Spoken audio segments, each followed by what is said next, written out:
ভয়াবহ বিস্ফোরণে কেঁপে উঠল পাকিস্তানের খাইবার পাখতুনখোয়া প্রদেশ। ঘটনায় এখনো পর্যন্ত প্রাণ হারিয়েছে অন্তত 5 শিশু, আহত হয়েছে আরো 13 জন। বিস্ফোরণের তীব্রতা এতটাই ছিল যে আশেপাশের এলাকা কেঁপে ওঠে।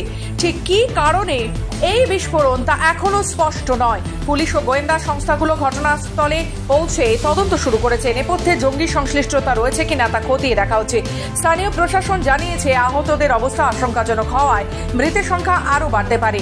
পুলিশ সূত্রে খবর, শনিবার স্থানীয় সময় সকাল 9:30 নাগাদ খাইবার পাখতুনখোয়া প্রদেশের লাক্কি মারওয়াত জেলার সদর থানার কাছে একদল শিশু খেলাধুলো করছিল। সেই সময় তারা একটি মর্টার শেল খুঁজে পায়। জানা যাচ্ছে সেটা নিয়ে খেলতে গিয়ে ঘটে যায় অঘটন। হঠাৎই বিস্ফোরণের জেরে মৃত্যু হয়েছে অন্তত 5 জন শিশুর।